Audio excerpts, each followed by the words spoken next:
In the name of Allah, who is most merciful and beneficent to all of us. Dear students, Assalamu alaikum. Welcome back to my channel One Step to Success. मैं Rafia Salim here और lecture series में आज का lecture number है हमारा 27। और आज जिस क्वेश्चन पे हम बात करने जा रहे हैं ये पेपर में अक्सर जो है ये पूछा जाता है करिकुलम के डेवलपमेंट जो बुक है उसमें जो है वो अक्सर ये क्वेश्चन पूछा जाता है, describe the psychological foundations of curriculum. या इस सवाल को इस तरह भी पूछा जाता है, right a note on psychological foundation of curriculum. या इसके अलावा इसके जो है शॉर्ट क्वेश्चन भी पूछा जाता है, ये लॉन्ग क्वेश्चन के अकॉर्डिंग है, शॉर्ट क्वेश्चन भी पूछा जाता है इसी पे 2 मार्क्स का।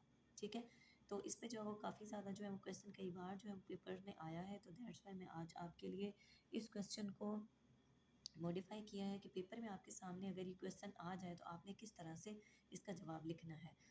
As you know well students, आपको पता होगा कि जो हमारा फाउंडेशंस हैं करिकुलम के वो टोटल 4 फाउंडेशंस हैं। ठीक है, आज जो हम स्टडी करने जा रहे हैं बच्चे हमेशा अक्सर गलत लिख जाते हैं।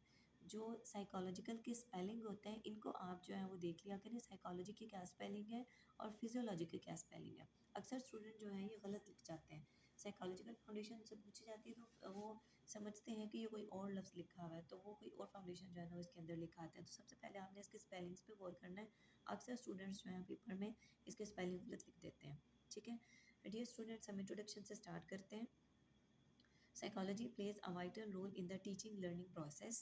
It is the foundation for all types of educational related programs. यहाँ पे ये बताया गया है कि साइकोलॉजी जो है वाइटल का मतलब होता है इम्पोर्टेंट। जो साइकोलॉजी है ये लर्निंग प्रोसेस के अंदर बहुत ज़्यादा अहम किरदार अदा करती है। और इसके अलावा ये इसके अंदर सारी फाउंडेशन जो है वो रिलेटेड है, किसके अंदर, साइकोलॉजी के रिलेटेड। क्यों रिलेटेड है? क्योंकि साइकोलॉजी जो है वो डिफरेंट फंक्शंस परफॉर्म करती है। कौन से फंक्शंस परफॉर्म करती है? आपको 3 टिक नज़र आ रहे हैं, जिनमें से कुछ एग्जांपल ये है कि सिलेक्शन ऑफ कंटेंट। जब हमने सिलेक्शन ऑफ कंटेंट करना होता है, जब हम करिकुलम को बनाते हैं, जब हम निसाब को बनाते हैं, किताबें जब आपकी छपती हैं तो उस वक्त जो है वो हमने देखना होता है कि किस क्लास की किताब है और इसके अंदर क्या कंटेंट, मतलब कि क्या मवाद जो है वो किताबों के अंदर कौन से चैप्टर जो है वो हमने ऐड करने हैं। ठीक है, तो उसकी सिलेक्शन जो है वो स्टूडेंट्स की साइकी के अकॉर्डिंग की जाती है, साइकोलॉजी कि किस क्लास के स्टूडेंट के लिए हम जो है वो किताब बना रहे हैं, वो प्राइमरी है, मिडल है, कॉलेज लेवल है या यूनिवर्सिटी लेवल है, किस लेवल के लिए जो है ये बुक बनाई जा रही है। क्लियर? अच्छा जी, आगे नेक्स्ट पॉइंट है मेथड्स ऑफ टीचिंग। यहाँ पे भी ये बात जो है वो काबिल गौर होती है कि टीचर ने जब पढ़ाना है तो उसने कौन सा मेथड जो है वो यूज़ करना है। जिस तरह मैं अगर आपको अभी पढ़ा रही हूँ तो मैं लेक्चर मेथड जो है वो यूज़ कर रही हूँ। अगर मैं इसी तरह क्लास में अगर बैठी हूँ और मैंने सारी फाउंडेशंस जो है वो एक दिन में ही कवर करवानी है, तो हो सकता है मैं ग्रुप स्टडी करवा लूँ कि वो जो 4 फाउंडेशंस हैं तो पूरी क्लास के जो है वो मैं 4 ग्रुप्स बना लूँ और हर ग्रुप का जो है वो एक ग्रुप लीडर हो, मतलब जो कि बाद में सबसे पहले जो है वो सारे आपस में उन फाउंडेशंस को डिस्कस करें, फिर एक ग्रुप लीडर जो है वो अपनी जो उन्होंने डिस्कशन की होगी उसके बारे में चाहे वो बताए। इसी तरह चारों ग्रुप लीडर बताएंगे तो हमारी जो है वो चारों फाउंडेशन जो है वो एक दिन में क्लियर हो जाएंगे सबको। ठीक है, मतलब ये कि मेथड ऑफ टीचिंग जो है खुद सेलेक्ट करना है, कंटेंट ऐसा रखना है कि जो कि पढ़ाने के अंदाज के मुताबिक हो, कि आपने पढ़ाना किस तरह से, आपने प्रोजेक्ट मेथड करवाना है, आपने डिस्कशन करवानी है, कोई एक्सपेरिमेंट कराना है, किस तरह से पढ़ाना है। तो बच्चों का जब कंटेंट बनाया जाता है तो कंटेंट में मेथड ऑफ टीचिंग भी मद्देनज़र रखा जाता है कि कंटेंट तो छप जाएगा, वो तो हम बच्चों की बुक्स में डाल देंगे, वो तो इनकी किताबों में आ जाएगा, लेकिन पढ़ाना किस तरह से है वो भी ज़्यादा ज़रूरी है। और उसकी बेस हमें कहाँ से मिलती है? साइकोलॉजी से। ठीक है, उसके बाद नंबर 3 पॉइंट पे इंडिविजुअल डिफरेंसेस। जैसा कि आप सबको पता होगा हर स्टूडेंट जो है वो अलग है दूसरे से। जिस तरह हम हैं, हम एक दूसरे से अलग हैं, हर एक का सोचने का अंदाज़ अलग है। और अगर स्टूडेंट्स की बात की जाए तो हर एक स्टूडेंट जो है उनका अलग अलग से जो है वो उनके मतलब फेवरेट सब्जेक्ट्स अलग होते हैं। कुछ स्टूडेंट्स को जो है वो इंग्लिश में इंटरेस्ट होता है, जब इंग्लिश का पीरियड स्टार्ट होता है वो बहुत ज़्यादा इंजॉय करते हैं उसको, उनका दिल करता है पीरियड ख़त्म ही ना हो। और कुछ स्टूडेंट्स ऐसे होते हैं जिन्हें इंग्लिश जो है वो स्पेलिंग्स की वजह से बहुत मुश्किल लगती है कि इसमें तो स्पेलिंग्स भी याद करने पड़ते हैं। ठीक है, मतलब ये कि हर तरह से ये इंडिविजुअल डिफरेंसेस आ जाते हैं। तो जब बुक्स छपती हैं, बुक्स बनाई जाती हैं, कंटेंट के साथ-साथ मेथड ऑफ टीचिंग के साथ-साथ इस बात को भी मद्देनज़र रखा जाता है कि उसमें ऐसी चीज़ें रखनी है आप बुक में कि जिससे बच्चे ना तो इतनी आसान हो कि बच्चे बोर हो जाएँ और ना ही इतनी मुश्किल हो कि बच्चों को समझ ही ना आए। तो आपने बच्चे के लेवल पे आके जो है वो करिकुलम को डेवलप करना है। और ये हमें सारी बातें कौन समझाती है? साइकोलॉजी। ठीक है, यहाँ पे एक छोटा-सा इंट्रोडक्शन था साइकोलॉजी का कि साइकोलॉजी का करिकुलम में जो है वो क्या किरदार है। ठीक है, आगे नेक्स्ट स्लाइड पे है psychology and its foundation are important in curriculum development. Psychology और आगे साइकोलॉजी की जो फाउंडेशंस हैं वो करिकुलम को डेवलप करने में, करिकुलम को बनाने में अहम किरदार अदा करती हैं। क्यों अदा करती हैं? Because the psychology helps the course planner readily understand how individuals learn and how individual differences act upon the learning process। यही बात हमने पिछली स्लाइड में अभी समझी है कि साइकोलॉजी जो है वो हमें ये बताती है, जो करिकुलम को डेवलप करने वाले होते हैं, जो कोर्स के प्लानर होते हैं, जो कि उसको प्लान करते हैं, उनको ये समझाने में मदद करती है कि हर स्टूडेंट जो है वो एक दूसरे से अलग है। हर स्टूडेंट जो है वो हर स्टूडेंट अपने अंदाज से समझता है, अपने अंदाज से चीज़ को परसीव करता है। ठीक है, तो इंडिविजुअल डिफरेंसेस को मद्देनज़र रख के जो है बुक्स जो है वो करिकुलम जो है वो बनाया जाएगा। अब हमने साइकोलॉजी को समझ लिया, अब हम नेक्स्ट स्टार्ट करते हैं साइकोलॉजिकल फाउंडेशन क्या है। The word psychology is drive from two Greek word. कौन से वर्ड हैं? ये ग्रीक वर्ड है। ठीक है, दो ग्रीक वर्ड हैं, यूनानी अल्फाज हैं, जिनसे जो है वो साइकोलॉजी जो है वो वर्ड डिराइव हुआ है। कौन सा वर्ड है? फर्स्ट वर्ड है साइकी, जिसका मतलब है सोल, रूह। सोल जो है वो इंग्लिश का वर्ड है, रूह जो है वो सोल को हम उर्दू में रूह कहते हैं। एंड लोगोस, जिसका मतलब है स्टडी। मैं दोबारा बता रही हूँ, साइकोलॉजी जो है ये टू ग्रीक वर्ड से ड्राइव हुआ है। फर्स्ट है साइकी, जिसका मतलब है soul, and second is the logos, its mean to study. तो फिर क्या बन गया? Psychology is the scientific study of human behaviour. मतलब ये कि हमने सोल को स्टडी करना है, सोल के साथ हमने किस चीज़ को स्टडी करना है? हमने इंसानी बिहेवियर को स्टडी करना है। जब हम ह्यूमन बिहेवियर को स्टडी करेंगे तो इट्स मीन जो है ये किसके अंदर आ जाएगा? साइकोलॉजी के अंदर। आगे जो psychological foundation is based on the individual differences, ये बात हमने अभी पढ़ी है पहले कि ये इंडिविजुअल डिफरेंसेस पे बेस करती है। Every student has its own personality and they have differences in nature, so they can not be treated alike in teaching and learning process. यहाँ पे ये बताया गया है कि हर स्टूडेंट जो है उसकी अपनी पर्सनैलिटी है, हर स्टूडेंट जो है वो दूसरे से मुख्तलिफ है, उनकी नेचर अलग है।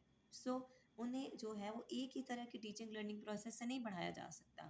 आगे थर्ड पॉइंट देखें, some may be fast learner while others low. कि कुछ स्टूडेंट्स ऐसे होते हैं जो कि फास्ट लर्नर होते हैं, जो कि जिन्हें एक दफ़ा समझाया जाए, जिस तरह मैं अब आपको समझा रही हूँ, तो बहुत सारे स्टूडेंट ऐसे होंगे कि जिन्हें एक दफ़ा समझाई हुई बात समझ आ जाएगी, और कुछ ऐसे होंगे जो कि दोबारा लेक्चर को रिपीट करके समझने की कोशिश करेंगे कि टीचर ने इसमें जो है वो क्या समझाया हमें। ठीक है, कुछ स्टूडेंट जो है वो फास्ट लर्नर हो सकते हैं, कुछ स्टूडेंट जो स्लो लर्नर होते हैं। मतलब ये कि स्टूडेंट्स में इंडिविजुअल डिफरेंसेस आते हैं। तो ये सारी चीज़ें हम किस में डिस्कस करते हैं?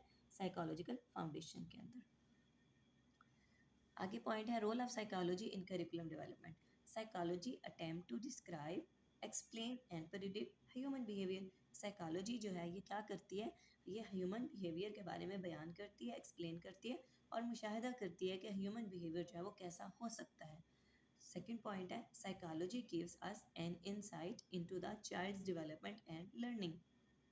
यहाँ पे ये बात बताई गई है कि साइकोलॉजी जो है वो इस बात में हमारी मददगार साबित होती है कि जब हमने बच्चे की लर्निंग एंड डेवलपमेंट जो है वो जब हमने जांचनी होती है बच्चे की, उसको देखना होता है, उसको परखना होता है, उसको समझना होता है, तो उस वक्त हमारी क्या चीज़ हमारी हेल्प करती है? साइकोलॉजी। थर्ड पॉइंट है it provides various techniques of inquiry for use in the curriculum area. Curriculum के अंदर हमने जो है वो डिफरेंट टेक्निक्स यूज़ कर सकते हैं। डिफरेंट टेक्निक्स हम किस लिए यूज़ करेंगे? इंक्वायरी के लिए। मतलब ये है कि जब हम बच्चे का टेस्ट लेते हैं या बच्चे से हम लेसन सुनते हैं किसी भी तरह, जो है वो टीचर को समझ आ जाती है। अक्सर ऐसा होता है कि हमें पता चल रहा होता है कि स्टूडेंट का ये पॉइंट ऑफ व्यू क्लियर है, स्टूडेंट को समझ है इस चीज़ के, स्टूडेंट को बताना नहीं आ रहा, इट्स मीन कि स्टूडेंट को आता है। और कई दफ़ा ऐसा होता है कि स्टूडेंट का पॉइंट ऑफ व्यू बिल्कुल क्लियर नहीं होता, उन्हें बताना भी नहीं आ रहा होता, वो आए बाएँ शायद जो है वो करते हैं। तो ये स्टूडेंट की साइकी समझना, ये किसकी बेस बन गई? साइकोलॉजी की। और ये हम पढ़ किस में रहे हैं? करिकुलम की डेवलपमेंट के अंदर। ठीक है, डियर स्टूडेंट्स, आप अगर इस चैनल पे नए हैं और आपने अभी तक चैनल को सब्सक्राइब नहीं किया तो काइंडली चैनल को सब्सक्राइब कर लें।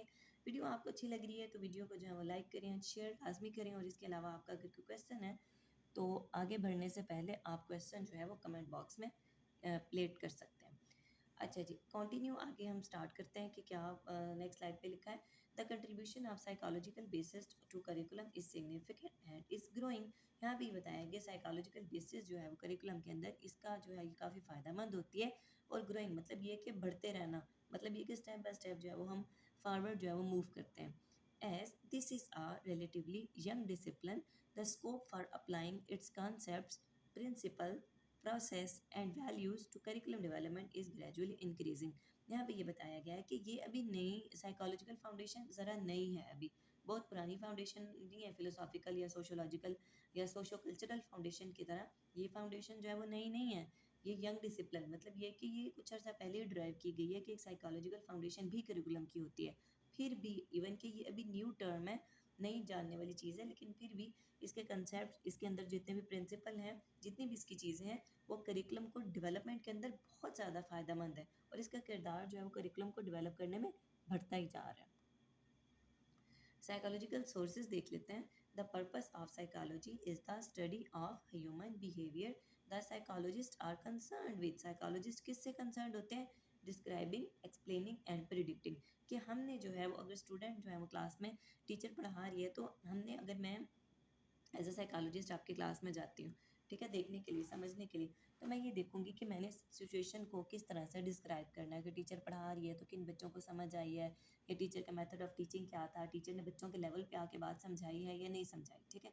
तो ये सारी चीज़ें जो है टीचर जो है वो ज़ाहिर है बच्चों के सामने जो है वो जब टीचर पढ़ाएगी तो बच्चों टीचर को पता होगा कि मैंने किस तरह से बेहतर अंदाज से पढ़ाना है। तो साइकोलॉजिस्ट जो है यहाँ पे ये बताया जा रहा है कि ये कंसर्न होगा डिस्क्राइब से और एक्सप्लेन, कि टीचर ने बेहतर तौर पे एक्सप्लेन किया है या नहीं किया, और प्रिडिक्ट, मतलब कि ये प्रिडिक्शन करनी कि मैंने जो बात बच्चों के लेवल पे आके बच्चों को समझाई है, बच्चों को ये 100% समझ आ गई होगी, ठीक है। तो ये सारे हमारे आ जाएंगे साइकोलॉजिकल सोर्सेज। आगे नेक्स्ट हमारा लास्ट पॉइंट है evaluating या investigating the behavior of a human being. Curriculum developer therefore can draw upon psychology, particularly educational psychology, for at least 5 areas of information. यहाँ पे आगे किन एरियाज, जो कि ऐसे 5 एरियाज हैं जिनमें जो हमारे एजुकेटर्स हैं या करिकुलम को डिवेलप करते हैं, वो किस तरह से, किन एरियाज़ में जो है, किन एरियाज़ की इंफॉर्मेशन के लिए यूज़ करते हैं। वो 5 एरियाज़ कौन से हैं? Educational objectives, student characteristics, learning process, teaching methods, evaluation procedure. मतलब ये कि ये सारे ऐसे पॉइंट्स हैं कि जिनमें जो करिकुलम को डेवलप करने वाले होते हैं, जो करिकुलम प्लानर हैं, जो करिकुलम मेकर हैं, वो इन चीज़ों के बारे में जो है वो जानते हैं और समझते हैं। मतलब उन्हें पता होना चाहिए कि हमने जो है वो कौन सा एजुकेशनल ऑब्जेक्टिव जो है वो अचीव करवाने हैं, और स्टूडेंट्स की क्या करेक्टरिस्टिक्स हो सकती हैं। मतलब ये कि स्टूडेंट की मेंटल एज क्या है, स्टूडेंट उस चीज़ में इंटरेस्ट ले रहे हैं कि नहीं ले रहे, टीचर का मेथड जो है वो पढ़ाने का क्या होगा, और उसके बाद at the end very most important कि एवेल्यूशन का प्रोसीजर जो है वो क्या होगा। कि टीचर जब बच्चों को पढ़ाएगी तो उस वक्त जो है वो टीचर को जज करने, बच्चों को जज करने का जो वैल्यूएशन का प्रोसीजर है टीचर वो कौन सा यूज़ करेगी। तो जो करिकुलम डेवलपर होते हैं वो इन सारी चीज़ों को मद्देनज़र रख के काम करते हैं। तो ये हमारी लास्ट स्लाइड थी। Thank you so much dear students. अगर आपका कोई क्वेश्चन है तो आप कमेंट बॉक्स को लाजमी यूज़ करें, वीडियो को लाइक एंड शेयर लाजमी करें। अल्लाह हाफिज़, फ़ी अमान अल्लाह।